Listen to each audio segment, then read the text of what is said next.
మన ప్రపంచంలో ఎన్నో గొప్ప లవ్ స్టోరీస్ ఉన్నాయి. Like Salim Anarkali, Romeo Juliet, ఇంకా చాలా స్టోరీస్ ఉన్నాయి. కాని అంతకన్నా గొప్ప ప్రేమికులు అంటే రాధాకృష్ణ అనే చెప్తారు. వీరి ప్రేమ ఎంత గొప్పది అంటే ప్రపంచం మొత్తం చెప్పుకునేలా ఉంటుంది. మరి అంత గొప్ప ప్రేమ ఎలా చిగురించిందో తెలుసుకుందాం. రాధాకృష్ణుల ప్రేమ భారతదేశంలోనే కాక ప్రపంచమంతా వ్యాపించి ఉంది. ఇది స్వచ్ఛమైన, నిస్వార్థమైన మరియు మరణంలేని ప్రేమకు ఒక ఉదాహరణ. కృష్ణుడు, విష్ణువు 8వ అవతారంగా ఉండగా రాధా లక్ష్మీ దేవత అవతారంగా చెప్పబడుతున్నది. కృష్ణునికి అనేక మంది భార్యలు ఉన్నా కాని అతని ఆత్మ మాత్రం ఎల్లప్పుడూ రాధనే. రక్షించడంలో భాగంగానే అతను చాలామందిని వివాహం చేసుకున్నాడు.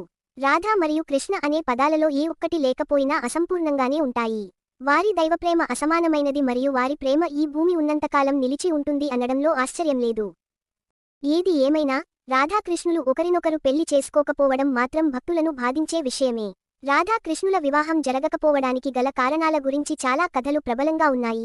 రాధాకృష్ణుల వివాహం జరగకపోవడానికి గల కొన్ని కారణాలను ఇక్కడ పొందుపరచబడినవి.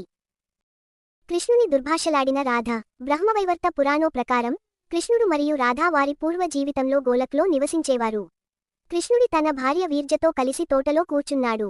ఆ సమయాన రాధ అక్కడ లేదు. ఆమె వచ్చి వారిద్దరిని చూసి చాలా బాధపడింది. ఆమె కోపంతో కృష్ణుడిని దుర్భాషలాడడం మొదలుపెట్టింది. ఈ పరిణామం వీర్జకు నచ్చలేదు.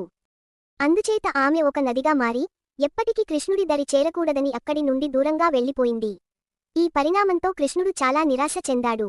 రాధ కూడా కృష్ణునితో మాట్లాడుటకు సంసిద్ధత వ్యక్తపరచలేదు. తద్వారా రాధా కృష్ణుల మధ్య అగాధం పెరిగిపోయింది. ఎన్ని ప్రయత్నాలు చేసినా రాధ మనసు చలించలేదు. చివరకు స్నేహితులు సన్నిహితులు కూడా రాధ మనసు మార్చే ప్రయత్నాన్ని చేశారు. అందులో భాగంగానే శ్రీరాముడు రాధని బుజ్జగించే ప్రయత్నం చేశాడని నమ్మకం. రాధకు శ్రీరాముని శాపం. శ్రీకృష్ణుని ప్రియమైన స్నేహితులలో ఒకరైన శ్రీరాముడు ఈ విషయాన్ని గురించి తెలుసుకున్నప్పుడు కృష్ణుడి పట్ల రాధ చేసిన దుర్భాషలు ఆయనకు ఆగ్రహం తెప్పించింది. ఆమె తన బాధను వ్యక్తపరచే పద్ధతికి దుర్భాషలాడడం సరైన మార్గం కాదని చెప్పడానికి ప్రయత్నించాడు. మరియు కృష్ణుడు రాధపై పెంచుకున్న ప్రేమను, అతని బాధను వివరించే ప్రయత్నం కూడా చేశాడు. కానీ రాధ కృష్ణుడు చేసిన నిర్వాకంతో తీవ్రంగా బాధపడిన ఎడల కృష్ణుని క్షమించే ఆలోచనను కూడా చేయని పక్షంలో శ్రీరాముని కూడా దుర్భాషలాడడం మొదలుపెట్టింది.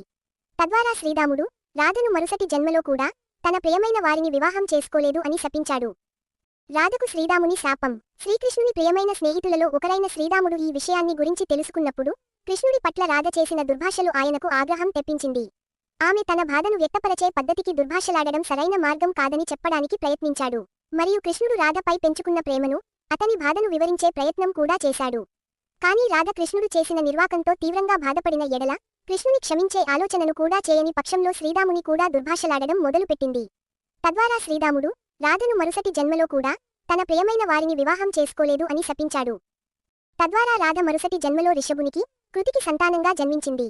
రాధ మరియు కృష్ణుల ప్రేమ గోకులంలో చిగురించింది మరియు అందరి హృదయాలను చేరుకుంది. కాని చివరికి కృష్ణుడు క్రూరుడైన తన సొంత మామయ్య కంసుని చంపే ఉద్దేశ్యంతో ఆ స్థలాన్ని వదిలి వెళ్లవలసి వచ్చింది. కర్ణుడి చావుకు అనేక కారణాలు అంటారు. అలాగే రాధా కృష్ణుల ప్రేమకు మధ్య అవాంతరాలు ఎన్నో. అంతటి దేవుడైనా చివరికి రాధ మనసుని గెలవలేకపోవడం శోచనీయం. కానీ దేవుని ప్రతి చర్యకు కూడా ఒక అర్థం పరమార్థం ఉండే ఉంటుంది కదా. రాధ యొక్క వివాహం. రాధ ఒక వైశ్య రాయన్ను వివాహం చేసుకోదని నమ్ముతారు.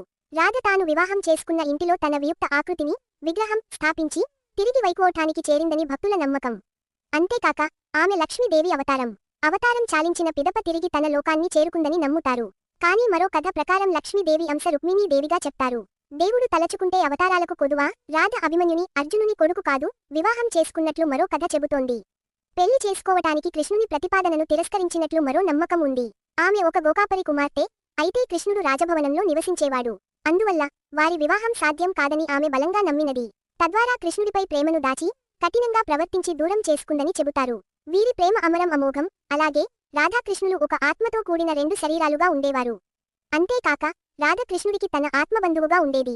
కృష్ణుడు విష్ణువు యొక్క అవతారం మరియు అందరి దేవతల వెనుక ఉన్న బలమైన శక్తి స్వరూపుడు. అటువంటి సందర్భంలో తన ఆత్మను తనే ఎలా వివాహం చేసుకోగలడు? భగవంతుడి లీల ఎలా ఉంటుందో ఎవరు ఊహించగలరు? రాధాకృష్ణులు ప్రేమకు స్వచ్ఛమైన రూపం మరియు వారి ప్రేమ హృదయంలో వికసించే పూలతోట వంటిది. ఇంద్రియాలకు చెందిన సాధారణమైన సంబంధం కాదు, అనిర్వచనీయమైనది. ఇప్పటికీ ఎప్పటికీ చెక్కు చెదరని ప్రేమ అంటే రాధాకృష్ణులే మొదట స్ఫురణకు వచ్చేది. జీవితంలో అన్నిటినీ పొందగలిగిన కృష్ణుడు ఏదైనా కోల్పోయాడు అంటే అది రాధ ప్రేమనే. అంతగా కృష్ణుని మనసునే కలచివేసిన అంశంగా రాధ మిగిలిపోయింది. భౌతిక భావాలకు, ప్రేమకు ఎటువంటి సంబంధం లేదని రుజువు చేసిన ప్రేమ రాధాకృష్ణులది. వారి ప్రేమ మీరాభాయి దగ్గర నుండి కబీర్ దాస్ వరకు ప్రతి ఒక్కరికి ప్రేరణనిచ్చి రచనలు చేసేలా ఉసిగొల్పింది.